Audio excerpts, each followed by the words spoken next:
Hello, hello, hello, hello. Everyone join me. Hello. A little Three Stooges humor if you didn't figure it out. Okay. Thank you very much. Which one's the highest one? Here we go. Here we go. Close enough.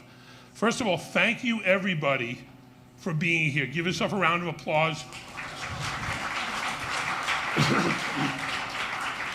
It's been a long summer, and to come back, and the first day after Labor Day, and the first day back into the New York thing, to be here, we really, really appreciate it. Thank you. Also, thank you to being here to support independent films, because we really appreciate that, and we really need that. It's not easy to make an indie film, but when we have a house full of people, it brings joy. Speaking of joy, this is our pal Man-Lai Liang, okay? Big up. So, this film, let me go back up here, Ghosts of the Chelsea Hotel and Other Rock and Roll Stories, and it's directed by Danny Garcia, a Chip Baker film. Danny is in Spain, could not be here, but he tells everyone in his charming accent, "How you doing? Tell everyone thank you."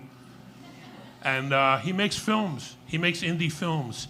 And the funny thing is, so Danny's not from New York, but he's made a handful of films that are like New York-centric films. They're about New York. And I always think it's funny, like it takes somebody who's not from New York to tell a New York story. Because we're like New Yorkers and we're living in it, we're in the middle of it, maybe we are it. But somebody who comes from somewhere else and sees this and they're so affected and they're so enchanted and they're so driven to go, I need to tell that story, that's a great story. So we appreciate it, and also we are New York City, we are the melting pot of the world. So, you know, we love everybody from all over the world. Come here, bring good vibes. I think I'm spinning a little bit. I'm sorry about that. A little juicy night tonight. But, you know, we appreciate everyone coming from all over the world with your good vibes, whoever you are, whatever you are, wherever you're from, coming here and being a New Yorker. So speaking of people that also come from other places, so Man-Lai Liang lives in the Chelsea Hotel. How long you live there, Man-Lai? A few decades. I think since the early 80s. Yeah, exactly. And yeah. we hooked up with Man-Lai when we were starting this film. The film was, it's sort of almost a spinning off of nightclubbing, the birth of punk rock in New York City. And we hooked up with Man-Lai, and I gotta say, this film would not exist without Man-Lai's help. So big applause for Man-Lai. I mean, really, I can't say enough good things about her, and she will bust my chops from here to eternity, but she makes sure that I'm in line. Thank you. And but she got everything done. She gets everything done. Like I said, I can't say enough good things about her. Her good vibes, her love of the Chelsea Hotel. I mean, she is the Chelsea Hotel. And so it's great that she's able to come here. Oh, french fries. Sorry about that. I'm very easily distracted. Shiny thing.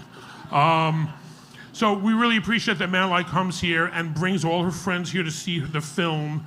And it's a crucial part of this film, both making it happen, getting everyone down here, and just get everyone in line. I mean, so thank you, Man-Lai. I can't say thank you enough. Thank you, Mike. It's a work of it's a teamwork. Come on, it's a teamwork. And she nailed it. It is teamwork. You can't have one person. Teamwork. It's one person. And especially, well, I want to thank you, everyone here, a lot of my friends, a lot of support, a lot of love for the Chelsea Hotel, and it's my home, so that's what we try to keep the spirits and the soul of the Chelsea Hotel alive. The Chelsea really need it, so please keep the Chelsea in your heart, and I hope you enjoy the movie, the documentary. We're going to be bringing up. We want to bring up some other cast members that are here. So in no particular order, because all of them are important, I just have to start with somebody and end with somebody else. I'm up here. Okay, check. Man-Lai's up here. Check. Ned Van Zandt. Ned Van Zandt. Can we have Ned come up here? Ned's right there. Look at him. He's so fast. Victor, I'm going to bring everyone up here first, and then we'll all sort of speak and talk a little bit. Victor Colicchio. Victor? Victor is somewhere. Where's Victor? He might be outside smoking. I told him to be here. Oh, there he is. What's my name? Victor Colicchio? No, close.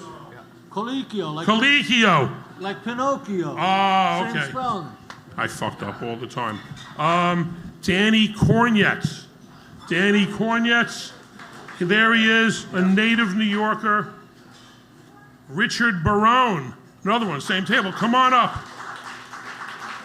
Danny, you can put the rolling paper down. I know, it's okay. Mark Brady. I think at the same table. Another native New Yorker. Great. Everyone here is like from New York or been a New Yorker. Rocker Mike. Where's Rocker Mike? I don't know his last name, so he can't get sued, so he's lucky there. Skye Ferente. Did I pronounce that right? Pronounce it right? Yeah. Ferente. See, believe me, my last name is Schnapp, so the butchering that I've gotten of my name over the years, I deserve everything. And last but not least, Zev Greenfield. Zev. And Zev's bringing up a special guest also. So, but Ned, you want to start it off? Yeah, I'll start it off. We're going to start Ned. Everyone's going to come up and say something. Yeah. Instead of doing a Q&A at the end, I figured we just do a hello vibe and, tell us your connections to the Chelsea Hotel, why you're up here and what it means to you, and go ahead. All right. So and also introduce yourself and what you've done. I mean, we got people, actors, producers, writers, sculptors, historians, musicians, all kinds of stuff, poets, everybody. So. Oh, cool. All right. Well, I'm Ned Van Zandt. I'm an actor and a playwright. Currently, I can be seen playing Rudy Giuliani in Painkiller on Netflix, and in Gus Van Sant, Ryan Murphy's miniseries Feud, Capote versus the Swans. But I'm also a playwright, and I've written a play called Del Valle, which is about this time and much more. And my director, Amir Aronson from The Blacklist, is here. And anyway, briefly, in 1978, the summer of 78, I was a young actor in Hollywood. And my agent one day noticed that I had been partying too much. And I was 24, and he said, I'm gonna send you to San Francisco for the summer to do Commedia dell'arte with Harry Hamlin and get your shit together. And so I went up there, and it was wonderful. But one night at the movies, I was in line with Alejandro Escobedo, the musician, and his girlfriend Bobby, and these other two characters, David and Raymond, president and vice president of the Iggy Pop fan club. And they said, we're moving to New York. We're going to move to the Chelsea Hotel. I lived in New York. I knew about the Chelsea. I followed them like they were Pied Pipers. And I moved in the same week that Sid and Nancy moved in. And as I say in my play, I needed a safe place to taper off the pot and scotch and quaaludes and black beauties and reds and cocaine and whatnot. So I moved to the Chelsea Hotel. And anyway, it almost killed me. I do have to have a shout out for Stanley Bard, who this film was dedicated to, because Stanley took care of me. He saw that, I was about to get swept up in some, pretty bad stuff. But I survived. I love the Chelsea, and thank you. Right on, all right. Ned Van Zandt. Okay, since he's standing right here with his lollipop, this guy's got big credits. How big? So big, I'm going to let you say. But he's been in, what was it, Sopranos, Goodfellas, Ben-Hur, Law and Order, Planet of the Apes, yeah. And I can't say his name again, because I'm going to fuck it up. Say Pinocchio. Pinocchio. Say Colicchio. Colicchio. There you go, Victor Colicchio. Hey, Maranata. Hey. I was like 17 before I could pronounce my name, you know? But yeah, the credits you mentioned, you know, I did, you know, quite a few movies. The Brave One with Jodie Foster, Inside Man with Denzel Washington. And, you know, the reason we're here is to talk about this film. And Michael Imperioli and I, we wrote Summer of Sam for Spike Lee. And we wrote a lot of it in the Chelsea Hotel. But what I want to say about this film is that I lived like in the village, East Village, since 1968, and I've seen through all kinds of changes. And when I went walking around today, I couldn't believe what happened to this. It's so different, you know. It was dark, dangerous, but there was a freedom and excitement. There was an artistic community. People that were rejected all over this country in their little small towns came to the village where they were accepted, you know, and the inmates were running the asylum. And of all the films I mentioned, I feel closer to this one because for those people who have never been there or will never have the opportunity, this film will definitely give you the feeling and the atmosphere, and you'll walk away feeling a little more rebellious and a lot more bohemian after seeing this film. So. All right, real talk. Next up, we're gonna go this way. The dapper-looking guy with the fancy-looking drink goes by the name of Rocker Mike, and Rocker Mike has some really interesting stories that you'll see in the film. But please say hello to everyone. Rocker Mike. Hey everybody, thank you. I'm Rocker Mike. First of all, I want to thank Mike for the drink voucher. Ready? Okay. But it's the least I can do, and I always try to do the least. It's true. Very good. About 2 years ago, I met Mike and I met Danny, and it was based on a podcast that I have called the Rocker Mike and Rob Present Show, where I interviewed different people. And it was at the Max's Kansas City premiere, the movie, you know, that Danny did, Nightclubbing. And shameless plug, Nightclubbing, the birth of punk rock in New York City. Right, right. And during that interview, I asked a natural question, you know, what is the thing you have coming up next? And Danny said, well, we got a movie about the Chelsea Hotel. And I said, okay, so it's going to be about musicians and people that have stayed there and all. He says, yeah, but it's also going to be about like ghost stories. And I said, well, I got one for you. So that's how that got to be. I worked for 27 years at Verizon, and that was one of the buildings that I covered to fix the phone lines.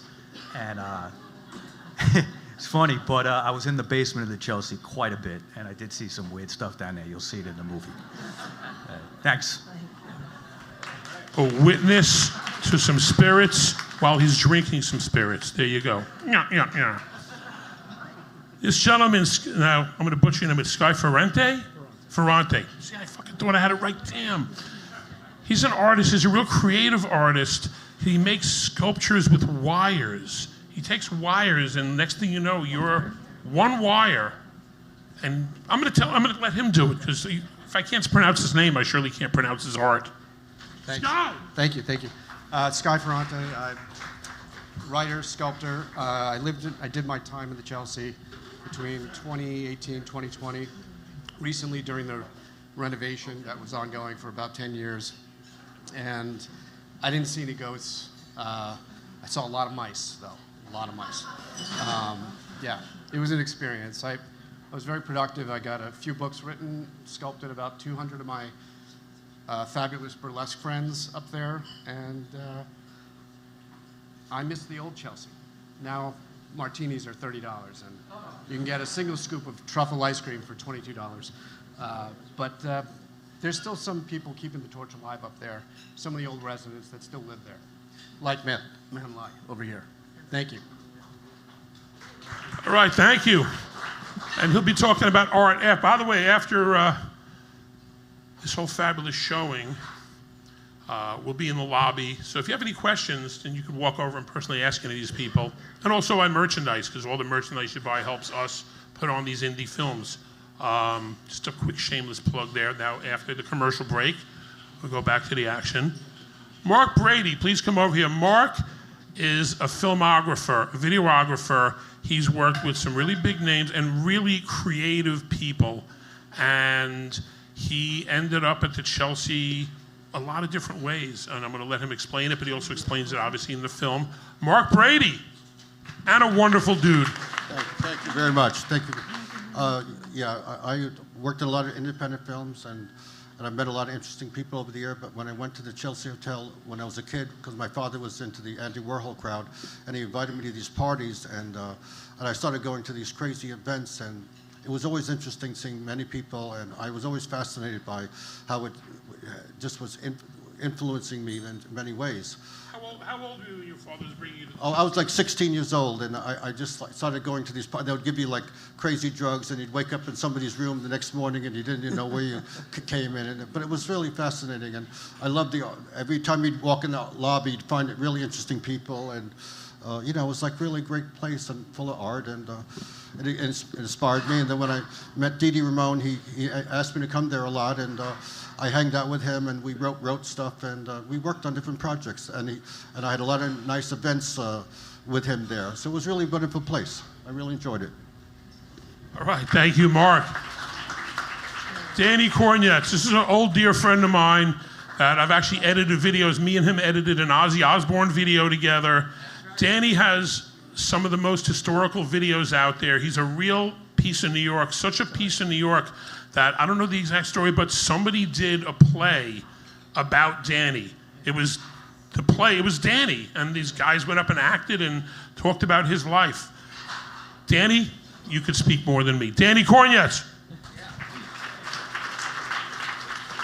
My main claim to fame is the Planet Rock video I did for Tommy Boy Records with my late wife, Jessica, in 1981. Before that, though, after that, I did a video for Ozzy Osbourne in 1990. But my connection with the Chelsea is my late wife had a room there, and that's where she first existed until she got her place on 6th Avenue, which is where I met her. But the reason I'm in the film is because I went back to the Chelsea and met Harry Smith, an amazing artist, a really kind of crazy man who had amazing insight. And he issued the first bootleg record. In 1952, Folkways allowed him to take all his folk records and put them onto a compilation. So we got 183 songs of folk music that Bob Dylan, Judy Collins, Joan Baez mined this collection. And this fellow lived at the Chelsea until he died in the 90s. He was amazing. And I actually was taken to his apartment in the Chelsea, his room in the Chelsea, by Henry Jones, an East Village artist who was a tremendous animator. And that's all I've got to say today. Enjoy the film. All right. This guy made one of the first hip-hop videos ever. Before there was, like, you know, hip-hop, it was more rap, and before they were all making videos. So I want to break... Oh, the craft work, I see. I want to do a special shout-out in the audience. One of our cast members who couldn't be here because he's either training or writing or rehearsing for tour, and his name is Harley Flanagan. Harley was in Cro-Mag Stimulators. He is such a piece of New York, but his wife came to represent, so I wanted to give a big shout out to Laura Lee Flanagan. Raise your hand, stand up, Laura Lee. Yeah, there she is. Okay, so, you know, thank you for representing Harley, because he was a good piece in the film, and he's an old dear friend of mine. Back to him. Next up, this is the rock star, okay?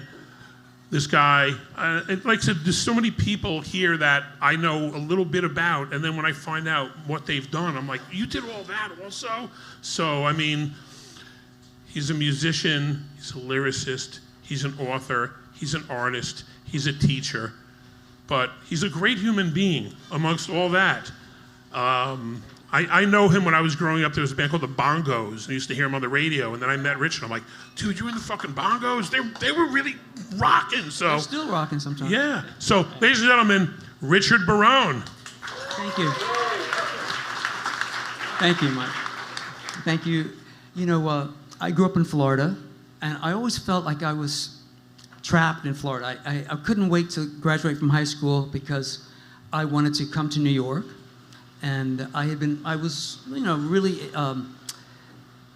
very much into like someone mentioned, the Warhol scene, and I subscribed to Andy Warhol's interview when I was in junior high school. I mean, I grew up, reading about the New York art scene and music scene. So as soon as I could, I moved to New York, and of course, I ended up at the Chelsea Hotel. That was my first home in Manhattan, in New York.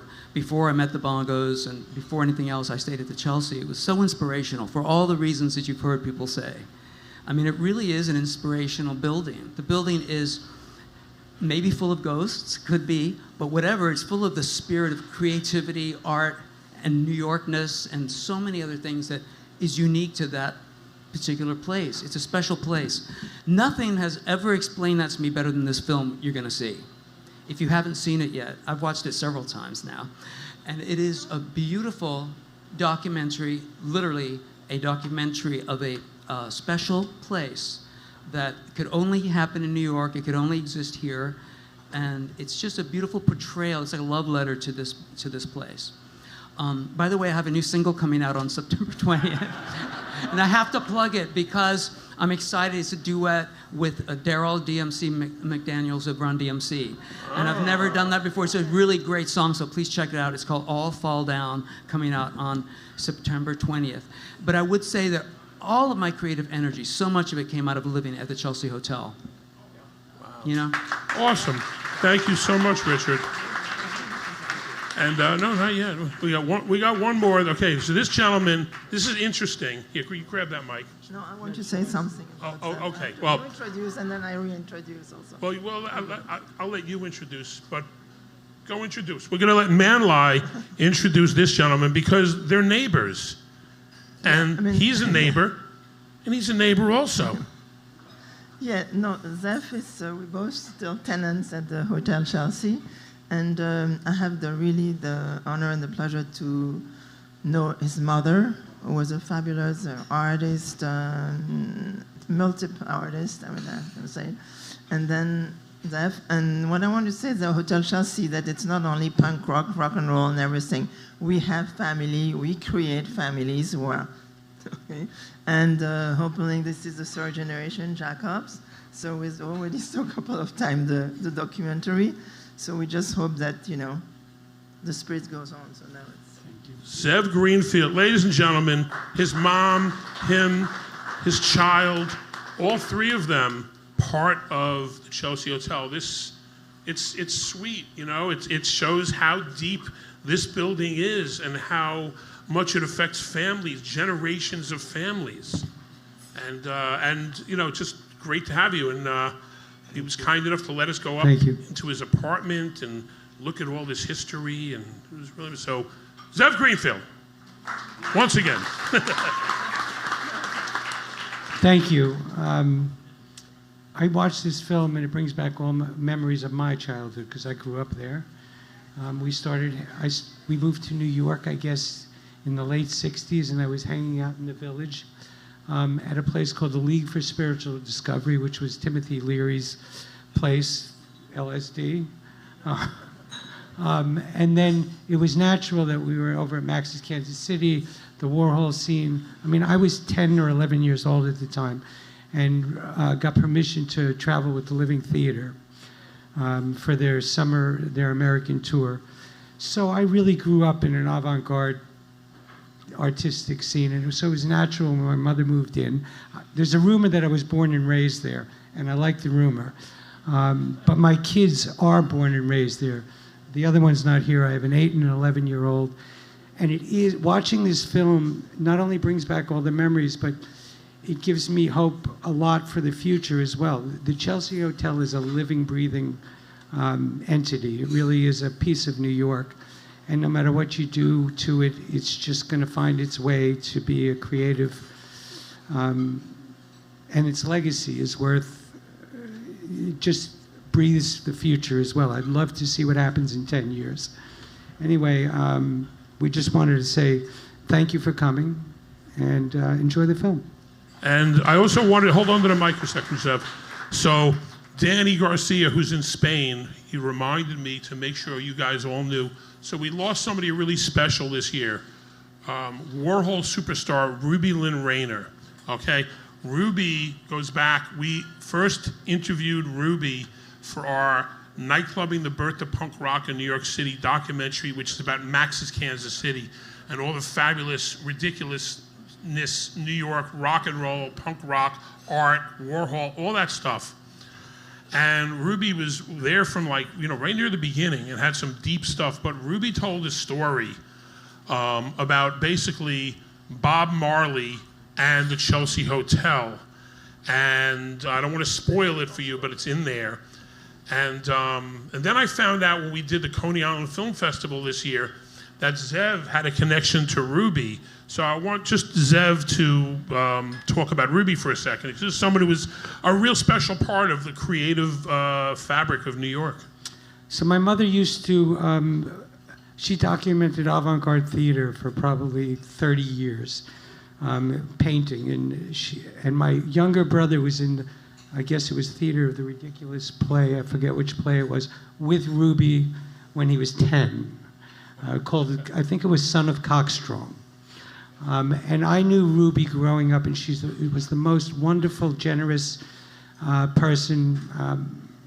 I got to see her shortly before she passed away, and we'll miss her. She's really a piece of New York. There you go. Thank you for that. Quickly, if people just take some photos of these cast members, of these people that are here. Just move up front for a second, because all these people are the Chelsea Hotel. You know, you talk about a building that's living and breathing. Well, you got all these people. Come here, Cynthia. We'll introduce Cynthia in a second because she's doing something special. And I want to save her for last. But she's here. And everyone here is really special. They're living, breathing parts of New York City, of the Chelsea Hotel. And together, they bring you this film. And I just really want all these people to be together. It's like, you know, Hands Across America, if anybody's as old as me and remembers that. So thank you very much. We really appreciate it. These guys are all going to go down and get their seats and get ready for the film.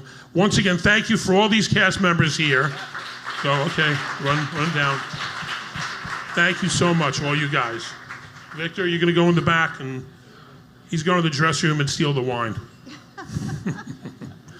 So we had a real special treat, and it's not that I didn't want her out here with everyone else, but Cynthia Ross here, another person who was an incredible part of the Chelsea Hotel history, creativity, spirit.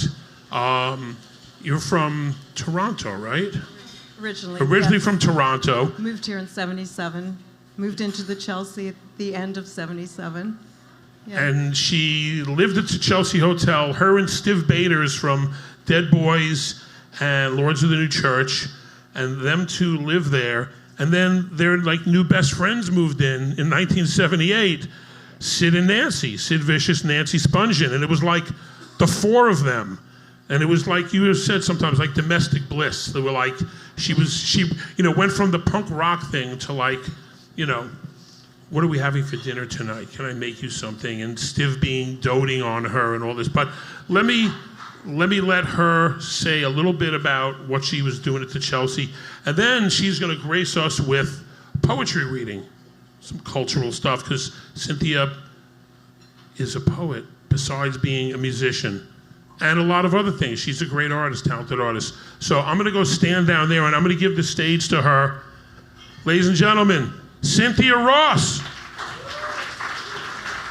Thank you. I won't take too long, but I'm also a survivor of the class of 78 at the Chelsea Hotel, and loved the year that we lived there. And Stanley Bard was just an amazing human being, and basically curated this madhouse that we all occupied, and you'll see that in the film. So this is called Lovers of Love. Romantics from the lost century, we gather like thirsty bouquets of roses bound together by desire. We tether each other to the earth, touch, but cannot keep this swollen expression of love, this intense beauty, this fleeting release. We dance the ballet like butterflies, monarchs bound by a covenant of secrecy, soar, flutter, flirt, mating on the ground, then fly away to elope with another. The lovers of love communion, our sweet ceremony of nectar, prayers led by undulating couplets. We join the repetition at the altar, lovers of love, lovers de love, fuel to arousal by gifts from the great masters, paintings and books, poetry, art, collections of gilded china cups overflowing with absinthe, sent adrift, floating with ecstasy, on to the netherworlds. Lovers of love, we travel beyond the border and bathe with abandon in steamy waters, lost in love and lust and endless longing, not caring about future pain. Because tomorrow could be less beautiful, less free, less true. Tomorrow could be today. Thank you. All right, thank you. Wait, Cynthia Ross, come out here. Gonna move these away. I'm sorry I didn't do this beforehand. Stand right over there. I'm gonna give you the front center stage. Cynthia Ross, thank you so very much for coming up and giving yourself to us. Okay? Thank you, Mike. Thank you so much. I really appreciate it. And let me get the heck off. You're here to see a film. Ghosts of the Chelsea Hotel and Other Rock and Roll Stories, directed by Danny Garcia. Special shout out to Cesar Mendez, Chip Baker Films. My name is Mike Schnapp. Thank you very, very much. We really appreciate you being here. Thank you.